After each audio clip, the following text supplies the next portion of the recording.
Good afternoon, everyone, and welcome to the News Behind the News with Ralph Kintab on Mix 94.7 FM.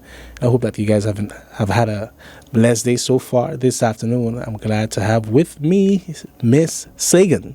What's up, Sagan? How you doing? Nothing much, Ralph. How you doing? I'm great. I guess I'll start off with where did that name come from? Sagan? Is it a nickname or acronym? Where did Sagan came from? It's so funny because it's such a part of me now that I don't really think about it, but I gave myself that name. So when I started in radio in 2014, I didn't want anybody to know. I don't know. I have a thing. I just want things to be private all the time. So I gave myself a name, and the name that I came up with was Vega, because I wanted something celestial, something about the cosmos, and Vega is the fifth brightest star in the sky. And then this one guy called in on the show that I was on at the time, and he was like, Vega, you from Las Vegas? And I'm like, yo, what if I'm in radio until I'm 60? I can't be like called Las Vegas until I'm like 60. So I went back to the drawing board, and the name Carl Sagan came up. So, you know, he's the former astrophysicist, late great astrophysicist, and he did a body of work called The Cosmos, which made the cosmos more accessible to the layman person. And he kind of represented objective truth to me and science. So that's how the name came about, and now it's what most people call me now. Yeah, and which most people think your actual name is. It really? Yeah. Oh, okay. Yeah. I'll take it. I mean, hey, it's part of your tag. Yeah. It's part of my tag. It feels like home now. It just feels natural. Yeah. So I'm glad to have you here, Sagan, because like I told you off air, starting off the month, I think on a very positive high note, with the fact that this month is Women's Month, and whoop, whoop. March 8th is Women's International Day. Hey. So I'm looking forward later on in the month to have at least one or two different panels with some, young women on St. Martin.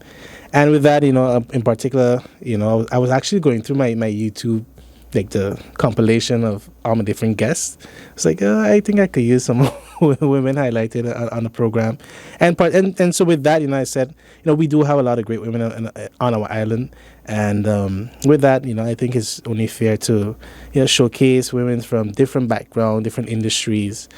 So with that, as well, thank you for being on the show.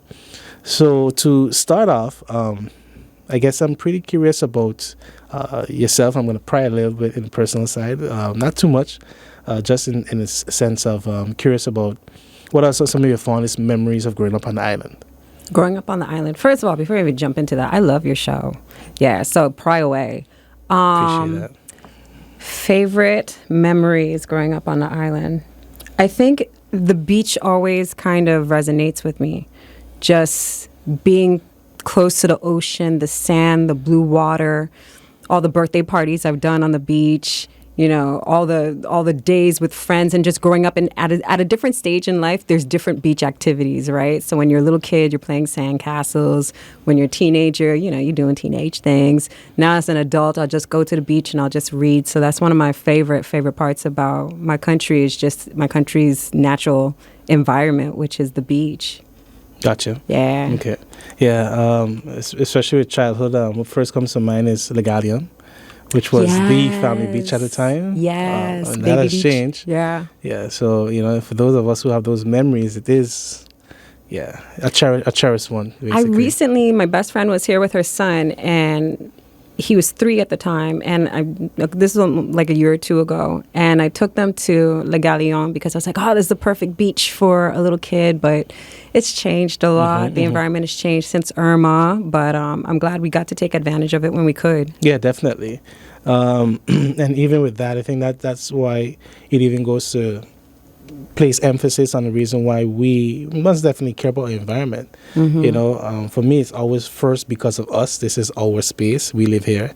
Yes, it is part of our package that we sell, but people can choose not to come still. But we have no choice, in a sense, but to be here. And so, we have that duty to, one, keep our beaches clean, to take care of our environment, and not to I guess, allow the further degradation of St. Martin's ecospace. Yeah, and I don't think it's not even a St. Martin problem. This is a global problem. Mm-hmm. Every country in the world has this problem when it comes to taking care of their environmental issues.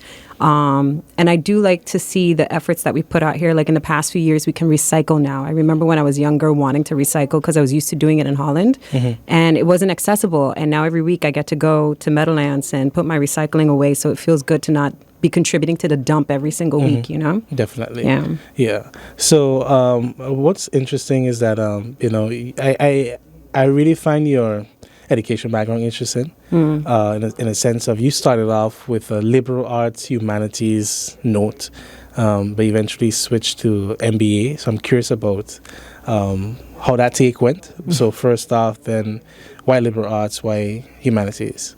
Who I am as an artist, really. What I was interested in growing up always was dance, art, painting, performance, sculpture. That was my extracurricular activity. I wasn't the most sporty kid. I did a little bit of sports, but it wasn't my favorite thing. My favorite thing was just to be indoors, in air conditioning, making stuff, or reading things. So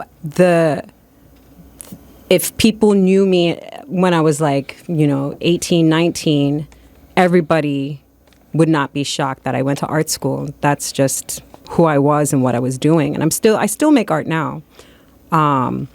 So the shocking thing is the MBA. That's the shocking part, because I don't do well in math. You're not corporate.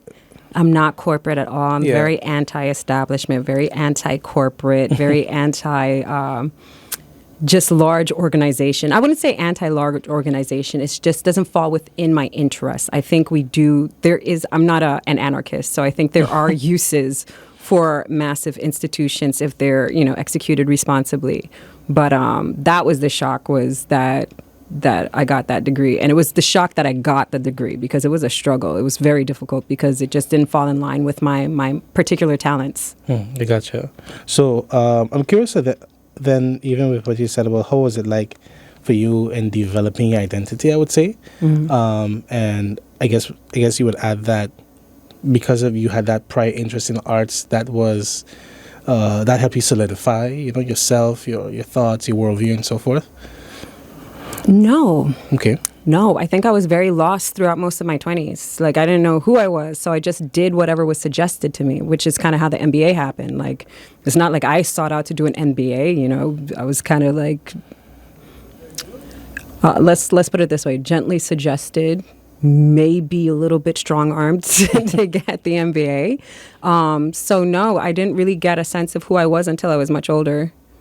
Yeah. Well, I think I like that you even said that specifically in your 20s, because I look at our society globally, and especially like being on Twitter, often you notice where a lot of young persons feel so pressured to have their life in order. Yeah. By the time you're, let's say, 26, like you need to have a house and everything set, whereas your prime may very well be in your 40s. And even 50 is not old. Even 60s. Like I forget, there's a list of people who did extraordinary things later in life. Like I think Colonel Sanders was one of them. He started KFC. Definitely. Vera Wang started her. She didn't start Oprah designing. As well. Oprah started. She started in media young, but that kick off to her fame, yes. But she was on a career trajectory from jump. Yes. You know what I mean? I'm talking about people who really found their calling late in life.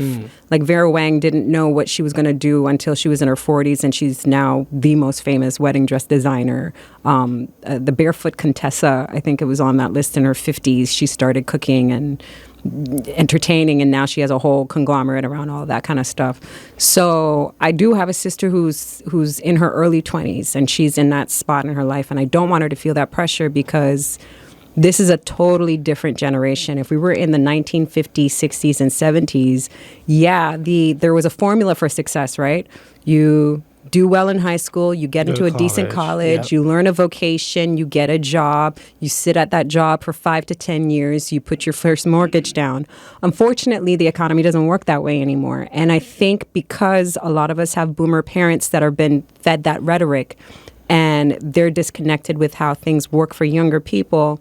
Younger people feel this pressure that they have to meet these deadlines that are completely Just made up. they're not made up, but they're no longer relevant.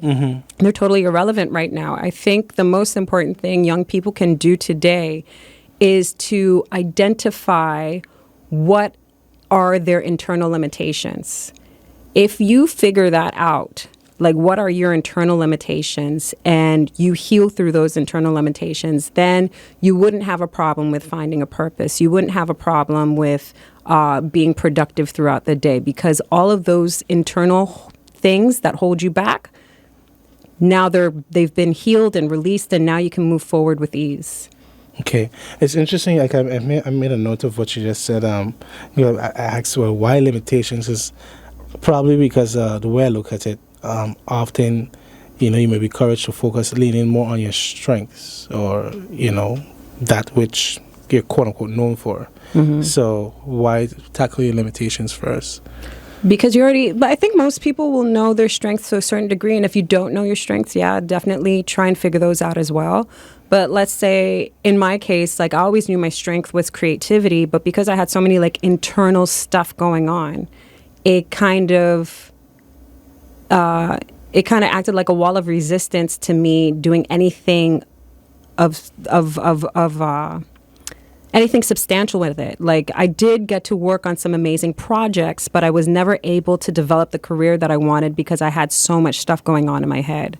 So it's, in my personal observation, I think it's our biggest challenges are ourselves. And if you realize that in your early 20s and you make it your full-time job to overcome whatever traumas you have, whatever limiting beliefs your parents put in your mind, whatever kind of low self-esteem ideas you have about yourself, and you really, really buckle down and work through those issues, by the time you're 25, 30, there's going to be no stopping you, because all of that weight is gone. All of those things that sabotage your efforts is gone. Gotcha. Okay. So I'd like to get in a bit more in your study, because I find it pretty interesting, especially as you're the first person I think I know who has studied fine art. Oh, really? Yeah. My sister studied fine art. Now you know too. Oh, no, too. You were inspiration to her? Or she just also naturally had that creative? We're very similar kids. So Okay. she just always liked art the way that I did as well. And she danced. But everything I did, she did, but like 10 times better. Don't tell her I said that. No problem. Well, the interview will be on YouTube, so just hide it from her. But yeah, what exactly goes into the study of fine art? And I guess you've pretty much been asked this question many times. What are you going to do with that such a degree? Oh, you amazing. Listen, that degree has done me very well. I always knew I wanted to do something creative. And when I finally got the guts to just kind of like block out all the noise and everybody's opinions of what I should be doing, and I'm like, no, I'm going to art school, and I went. It was an education. So they teach you art, of course, you learn art history, and my major was photography. So they'll teach you the science of film. So I know how to develop my own film. I know, what to do in a dark room. I can print my own prints if I wanted to, of course. That's an archaic art now. Yeah. And it's funny because when I was in school is really when the world started making the transition into digital, which that was a problem for me, because before, photography was a very slow process.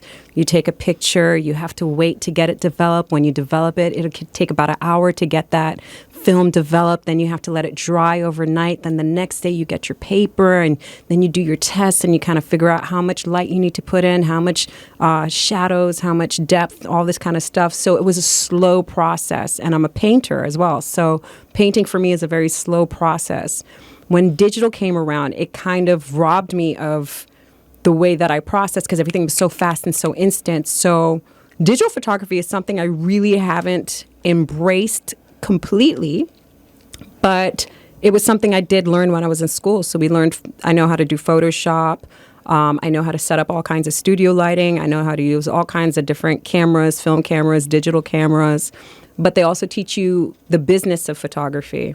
So I went to school, to the School of Visual Arts, and all of our professors were working adjunct professors. So they all worked in the industry, from, major photo representation organizations to different art galleries. They all worked in the industry in some way. So it was a real leg up. And funny enough, I got hired. My professor hired me for my first job out of college. So I went to work for them, and I had to take a day off to graduate, and then I went back to work the next day. So yeah, art school gave me a lot. It gave me a whole lot when it came to how to develop my eye, how to see things creatively, how to organize things creatively, how to interpret things creatively, how to speak about art. And it took me into my early career. And even to this day, even with my business now, if you see everything is branded, I did everything myself. So I still use a lot of those skills that I picked up when I was in art school. You'd say it's very much plugged into like the whole Photoshop package, Adobe package and stuff? I don't use the whole Adobe package. I'll use Photoshop the most. There was a time when I was using InDesign when I was doing some graphic design work. But Photoshop is my go-to if I have to make a logo or if I have to make a graphic or something, just because it's easy. I know where all the settings are, so it's just easier for me to use.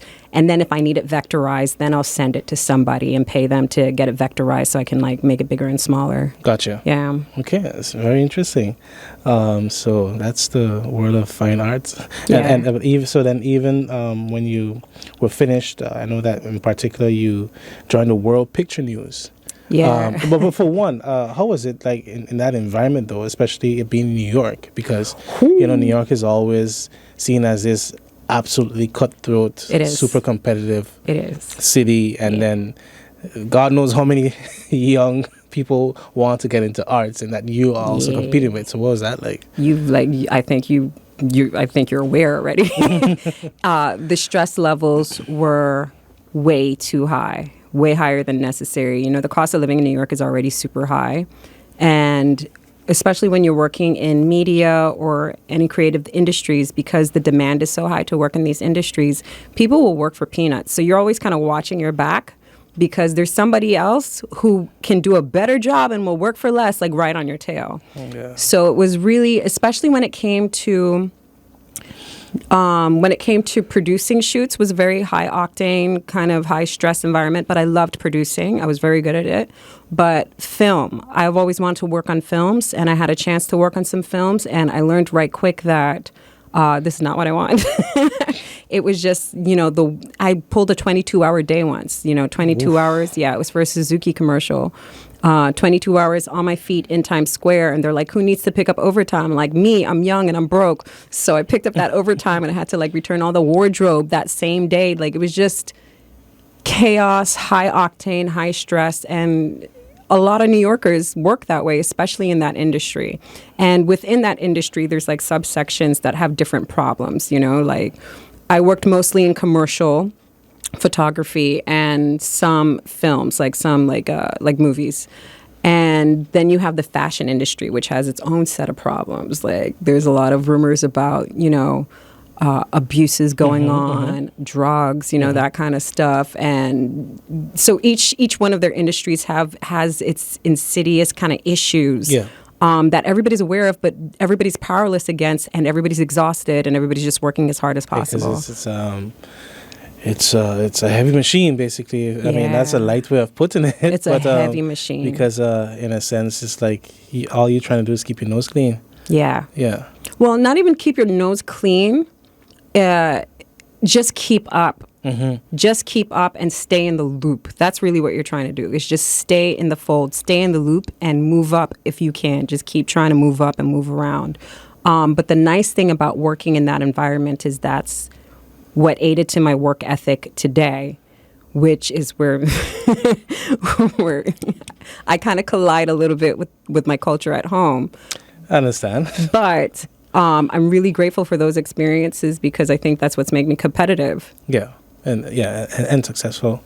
Because listening to you, what just came to mind too, I guess, is maybe something that may have contributed to the Occupy Wall Street movement. I was there when that jumped off. Yeah. Yeah? Yeah. Wow. Okay. Yeah.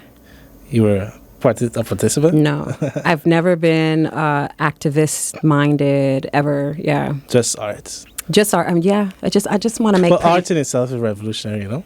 I think so. I just want to, like, what I realized, because I question this a lot, you know, because a lot of my friends are very involved and very active in their causes, and I've never been.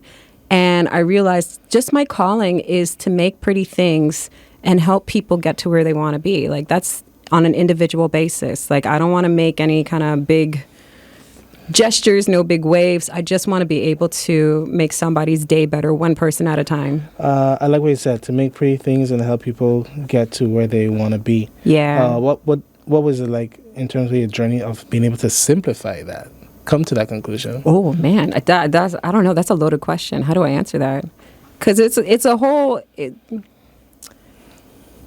it's a whole journey, but everything kind of happens accidentally and on purpose for some reason. Because I never thought I'd be doing what I'm doing now. I always thought I'd be working in the industry in some form. But in 2008, you know, the stock market had its issues. The Lehman's. I remember I was in my office when the Lehman Brothers crashed, and I remember printing out the article and thinking, this is a really big deal. I don't know why yet, but I know this is a problem. So the first day it happened, I remembered, like, this is going to be a huge issue. And sure enough, 2 weeks later, I was laid off. So is that much of a ripple effect?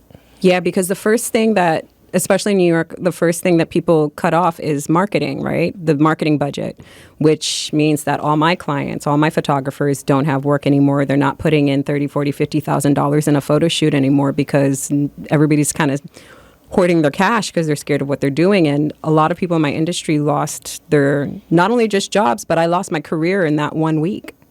Wow. Yeah. And what was the recoup like? Did you stay there or did you move No, to go elsewhere? I went immediately. That's when I got my MBA. Gotcha. Okay. Yeah. Yeah. Yeah. I guess, okay. So I understand now what you said in the beginning in terms of the push to do it, because then it was seen as, you know, it can be seen as plan B, basically, as we would say, right? To so-called fall back on something. Kind of, sort of. It wasn't my idea, but I just, I was in an impotent state. There was like no direction I could go in. And remember, I told you in my 20s, I was very, like I just didn't know myself. So I just followed along with whatever I was told. And, you know, people were like, okay, well, get an MBA.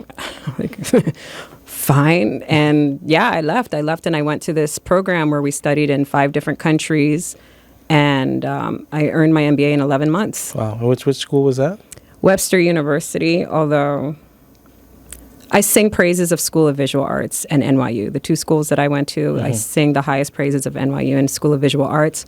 My praises are not as high for Webster, but it could have been just this program. So I don't want to poo-poo all of Webster, because Webster is a massive institution. They have campuses all over the world. Yeah. Gotcha. Okay, so we're going to take a quick break and we'll be right back with more on how to basically live your life with the Gold Machine. Yeah. Cool. All right, everyone, welcome back to the News Behind the News with Ralph Quintava on Mix 94.7 FM. And this afternoon, I am joined with Sagan here on the program. So as you spoke about, you know, basically how the stock market crash, I think it was the housing market, the stock market crash. Yeah, the international global in financial crisis. Was it? Yeah. You know, and how that affected your career. The one thing I would like to also get into is the period you spent at World Picture News. Okay. So you could tell us about that organization, but also what did your work entail? You were a coordinator, if I'm not mistaken? No, I was, I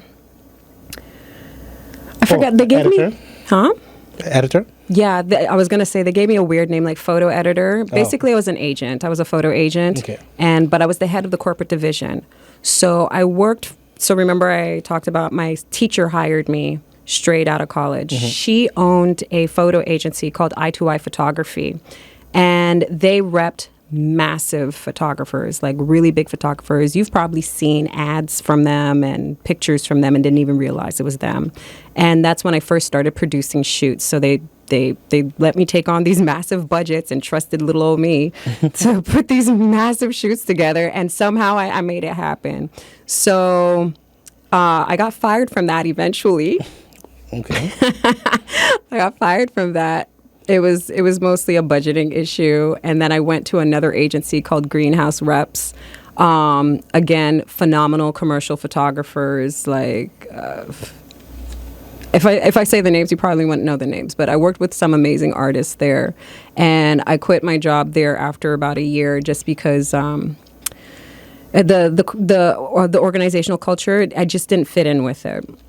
And then I ended up at World Picture News, which was another photo agency, but they specialized in photojournalism and not commercial photography. So I came off of, people hiring photographers for $5,000-$10,000 a day, doing massive shoots that are like $20,000 to $100,000 for the whole shoot, to now doing photojournalism, which is the news. So it's every day. So these photographers are getting paid $400 to $1,200 a day, but it's volume. It's a lot of people and a lot of shoots to put together. So as a quote unquote photo editor, which up till now, I'm not sure why they gave me that title, but as a photo agent, it's my job to find work for my photographers and to also groom my photographers to do the work or find the right photographer for the right job. And while I was there, National Geographic was a magazine I really wanted to work with. And I told my bosses there, and they're like, no, we've tried with National Geographic. They're too hard. It's too competitive. You'll never get there.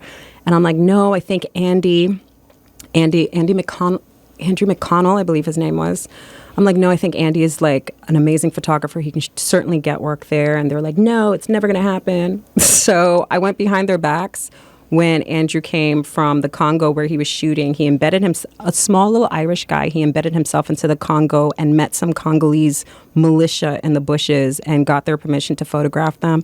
You could see, I'll show you the pictures afterwards. Beautiful. Wow. So I called Andrew. I was like, hey, while you're here, I want to just take you on a surprise visit to National Geographic. And sure enough, 2 weeks later, he got his first job with National Geographic. World Picture News got their first account with National Geographic.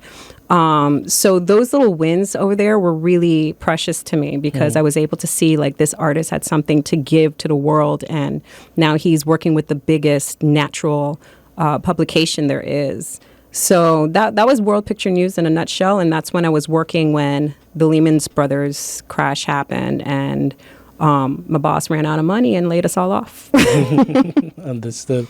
No, but that is pretty phenomenal because I've always been curious about, how the world of arts works in the business sense. Hearing you talk about different budgets and so forth, and makes it all adds up. And I'm guessing next I'm curious about was what is it like for you in terms of networking and leveraging your network to get things done. To this day, I struggle with networking. I think people don't realize how introverted I am. Like talking to new people makes me want to vomit, and it's not because new people aren't lovely, they're wonderful. I just can't take it mentally. So networking is something I've never been great at. How I got the job with World Picture Network was my friend used to work there, and my resume matched, and she referred me, and they were like, you're great, and they hired me. The big thing that they were missing was they needed somebody who knew commercial photography, which I did. So I was able to land that job, but I can't say that I have a lot of advice concerning networking or any anecdotes where I was like, yeah, I really killed that networking session because it's not my strength. Gotcha. I understand. Another thing that is pretty interesting is which was part of your MBA program, if I'm mistaken, where you end up teaching in China. You end up teaching abroad. Yeah, that wasn't part of my MBA. So I did go to school in China. As part of my MBA. I lived in Chengdu, and when I came back, I hated Chengdu. I didn't like it at all. It was very rough. Most of us did. We had a lot of issues there because we were very isolated, and it was just very difficult. How long were you there for? 2 months. Yeah. And they put us in our own apartment and just left us in the middle of China with like nothing much else. And we went to school at a Chinese university and had one American professor assigned to us. So it was a tough time. Yeah. So I was like. Yeah, but I left there wanting to crack the code of China. It felt like I was on this alien planet and I couldn't get a sense of what was going on. I didn't understand the cultural rules, like why nobody stood in line. Like I didn't understand what was going on. And when I got back here, I started learning Chinese on Rosetta Stone. And one of my closest friends moved to China with her husband to teach at a private school in a city called Hangzhou. And she emailed me one day. She's like, hey, we need an art teacher for the next few months because our art teacher is going to go on maternity leave. She's like, do you want to apply? And I said, yeah. So I applied and I got the job. And the next thing I knew, I was flying from St. Martin to Hangzhou. Wow. And teaching at an American private school. And I absolutely loved it. And while I was there, I got my own Chinese teacher, so I learned a lot of Mandarin while I was there, and I was able this time around to navigate China independently because I spoke enough of the language and I knew enough about the nuance of the social rules and stuff because things were completely different over there. I can imagine. Yeah. And how is you still up with the language? No, I'm not practicing as much as I want to, but I do want to. Like, I think this year I really want to get a teacher and get back into it, like, real strict. But I was doing pretty good. Like, I was having little... being able to move around itself. Yeah, and haggle and tell people how much I'll pay for this taxi and how much I will not pay for this taxi. And yeah, I was able to get around. So it was a much better experience. And I'm looking forward to having an opportunity to going back again. What about the culture stood out to you, especially working with children? So the children that I worked with felt very at home to me because I've always went to international schools growing up, even here.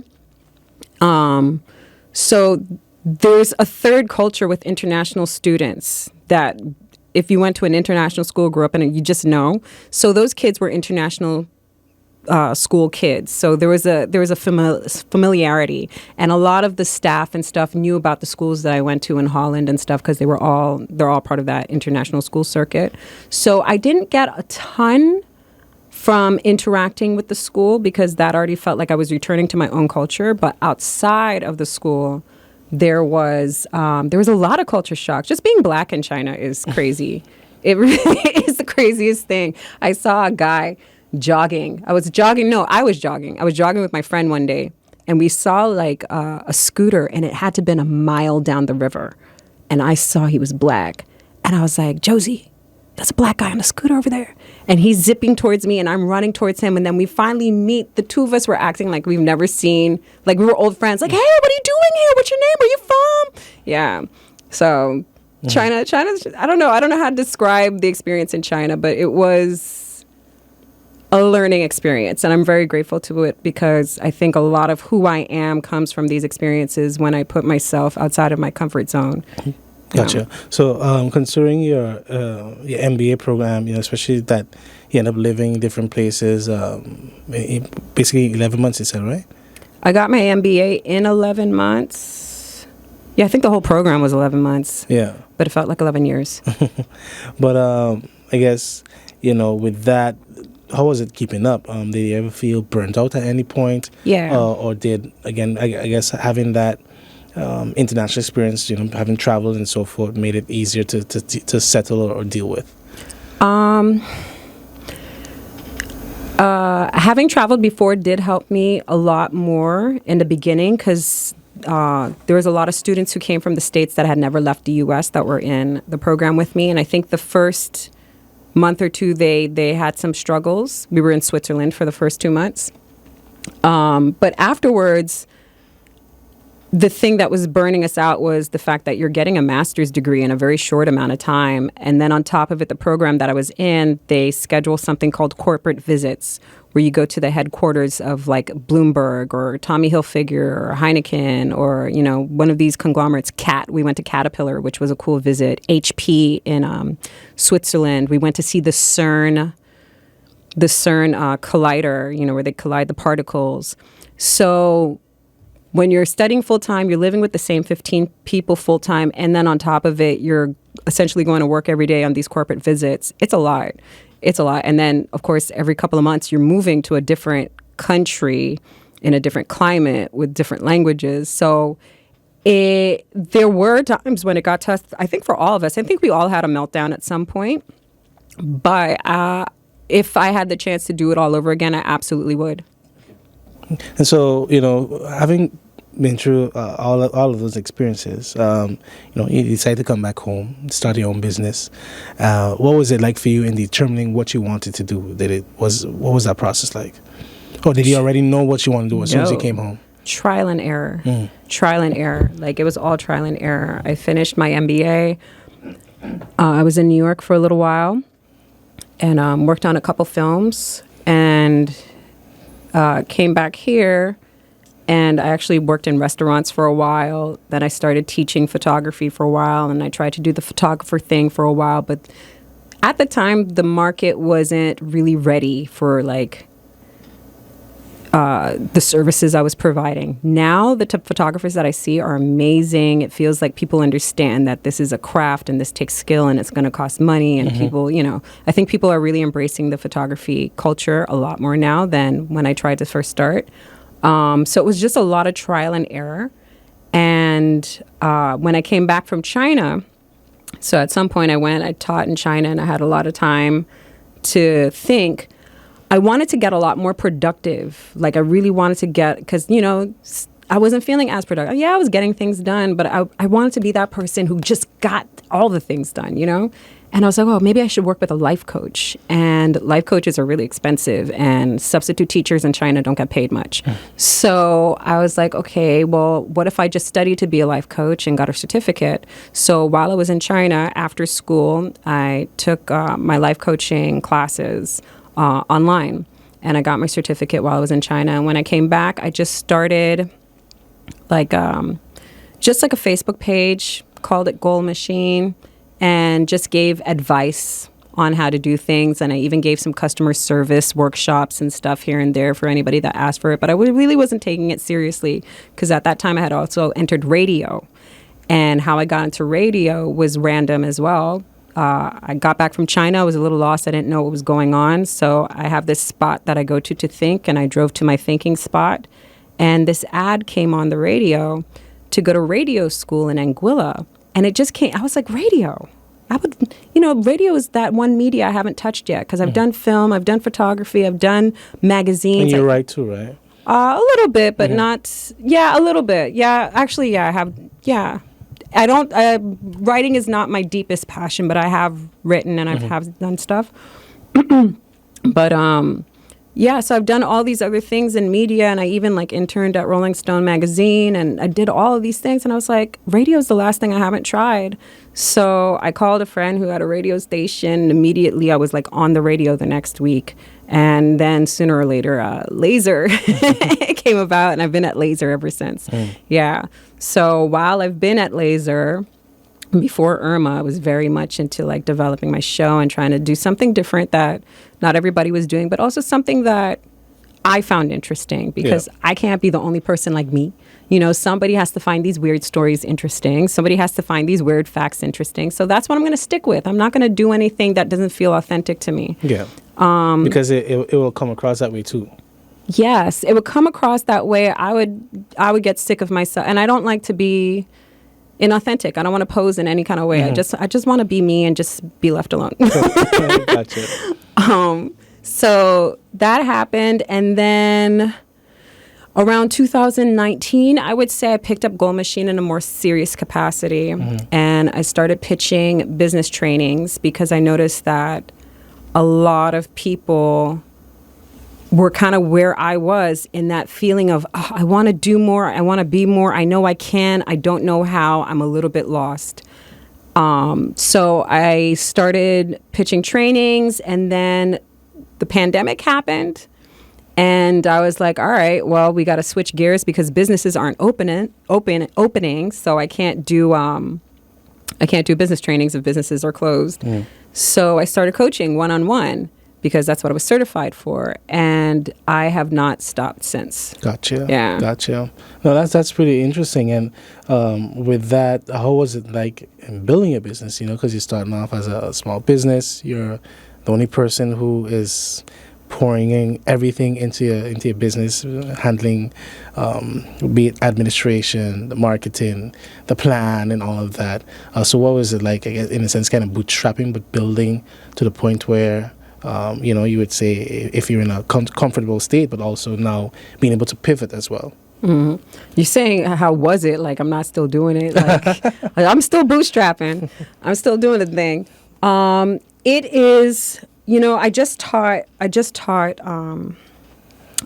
some business classes for the NRPB, and one of the things that I was telling the students was, one thing you have to realize is if you're going to run a business, you're going to have to grow, and as you grow as an individual, your business will grow.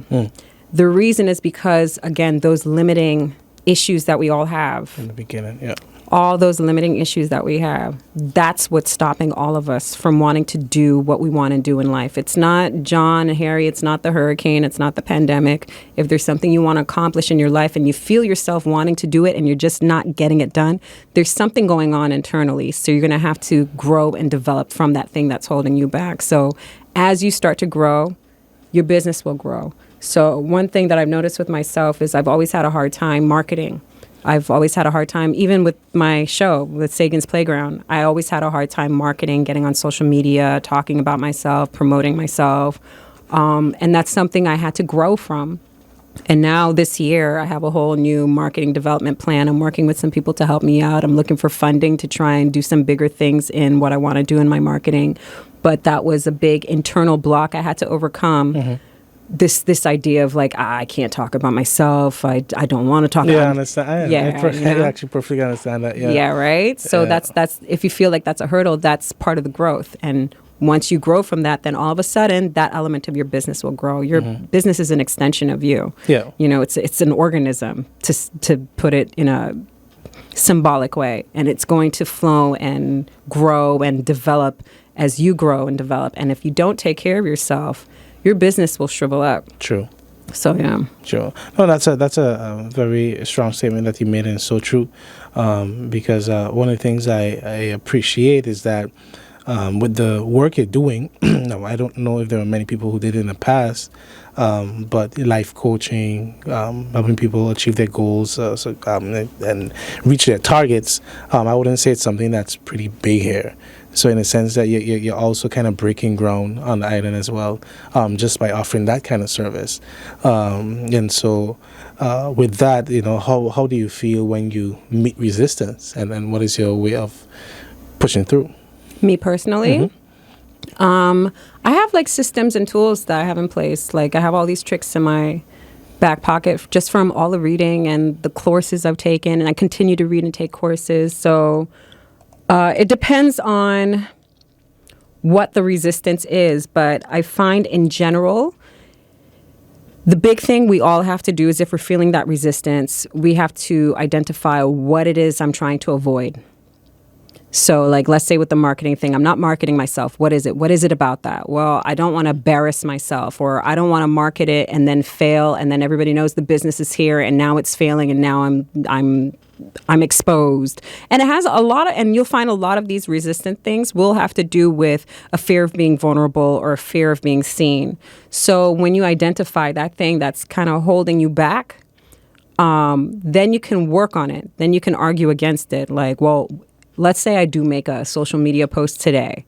Will that be an embarrassing thing? Well, no, I'm just talking about my business. And like, let's say somebody does judge it. Well, then so what? Not everything is for everybody. You kind of rationalize yourself. You kind of bring those limiting subconscious thoughts into the conscious world, and then you're able to consciously and logically argue against them in a nutshell. But it can get a lot more complicated than that because behavior and consciousness is all very complicated. And it's also kind of a on an individual basis, depending on the situation, would differentiate what kind of approach you would use. Gotcha. Yeah. I'm curious about your approach in broadening your net. And what I mean by that is, one, you have the local market, but in a sense, it's like you can achieve more clients. And for something like this, the service that you offer, I'm not sure particularly, how many persons are ready to go ahead and do so. Not to say that they aren't, or how many companies really invest in, the services you offer, such as business planning, customer service, and the like. So, with that, what is your approach towards, broadening your net, whether it's, through your website, getting foreign clients as well. So creating a balance where, you can get a proper chunk of what's available locally, but still not limiting yourself to ensure that, you can catch some big fish in the big waters. Yeah. So locally, I've been trying to move locally for about 3 years now, and met a lot of resistance and a lot of walls. And I think partially due to the industry is growing, it's developing as of right now worldwide, not just in St. Martin. So life coaching has existed for a long time, but only in the past few years is it really starting to pick up traction because people are starting to see results with it. Mm-hmm. The other problem with it is that with coaching is that there is, it's an unregulated industry. So anybody, you can call yourself a coach today, Ralph. You can get yourself some business cards and be like, I'm a coach, and then start charging money for people to listen to you talk. Mm-hmm. The problem with that is that if you're not well versed in the industry and how behavior works and what you should and should not be doing for clients, you can give somebody a bad experience. Yeah. And that experience could be detrimental to the trajectory of their life. So it's a very big, serious responsibility. So I find some people might have had bad experiences, which informed them about the industry as a whole. Yeah. They're like, oh, life coaching is just kind nonsense. Kind of scamish vibes. Yes, yes. And there are scams out there. There are scammy coaches out there. There are scammy everythings out there. Yeah. There's scammy insurance brokers. Yeah. But being that the industry is new, unregulated, and still developing, there's a lot of pushback in it. But I really do believe in what I do, and I do believe in the efficacy of what I do. And the proof is in the pudding with the clients that I've worked with. So how I'm broadening my scope is I'm continuing to do what I do in St. Martin, which is just to take up one client at a time, make a pitch here, make a pitch there, and just see how it works. But this year I'm focused on really developing my business as a remote business because I'm interested in getting these foreign dollars on the island. Mm-hmm. And we have the capacity to do so. It's not easy. It's not as accessible as it would be in Canada or the United States or Europe. But it's 100% possible. Yeah. Like, I've been having to jump through some hoops and kind of stuff like that. But once you have it all set up, now you can start marketing yourself globally, which means that there's so much money to be found, so many more larger accounts to be found, which is why it makes it even more important that you remain competitive in your industry. Yeah. So everything that I do with my coaching and my training, I try to make sure that it is of top quality. That's right. Top quality, because I'm not just competing locally, I'm competing on the global scale, and I want to see those foreign dollars in this country. Yeah. I'm very happy you said that. Oh, good. I'm very happy you said that because, since I was in school, it hit me while I was studying, like, man, my competition is the world. I say that to say because we think of how centralized the corporate world is in a sense where, they are all about the talent and the skills, not necessarily your background, whatever. That may help in a sense. Like one of the things I realized that made me more marketable, was coming from the island, because people were like, oh, you're from the islands, but also when you tell them, St. Martin in particular, which has a very interesting dynamic, speaking multiple languages and all of that, it made me realize, like, professionals from St. Martin really can touch the world. There's so much money being made online, and yes, unfortunately, there are quite some challenges that we really have to tear down to widen the gap that allows foreign money to flow through this island and into pockets of our people, which is very possible. And that is more an institutional fight with the banks and whatnot and regulations that we have. But, I realized that the opportunity for you to be on St. Martin, work remotely, get clients from abroad, to sell abroad, it's huge. Yeah. And I'm glad when I meet persons like yourself who do that, because it is hard. I'm not saying it's easy, but it's definitely possible. It's totally doable. And by the way, nothing is easy. This is the other thing that I think we need to start looking at very seriously is really starting to question ourselves. How competent are we actually? Because if we were going to put ourselves on the global scale, are we able to compete? If we're not able to compete, that's okay. We just need to identify what skills and tools we need to be able to make ourselves competitive. I think we look too much at, is it going to be easy? Is it going to be hard? Life is hard. It's going to be hard. Everything is hard. Owning a dog, hard. Having kids, hard. Having a 9 to 5, hard. Buying a house, hard. Everything worth having is hard. And that includes growing your business if you want to do an online business. It's going to be hard, but it doesn't have to be miserable. That's right. It doesn't have to be torture. That's right. That's right. Yeah, that's right. And one of the things I like to finally end off with is, and one of the things I noticed that you often emphasize in your material is, assisting people to manage burnout and preventing it and so forth. So I guess on that note, could you tell us what is your process, or what's guiding people, to be able to keep up the race, so to speak? I think you do the opposite. You don't keep up the race if you're experiencing burnout. I find a lot of people have a hard time getting honest with themselves if they are experiencing burnout. Some signifiers that you're experiencing burnout: you're not sleeping at night, you're more agitated than usual, your stress levels are higher than usual, your eating habits have changed.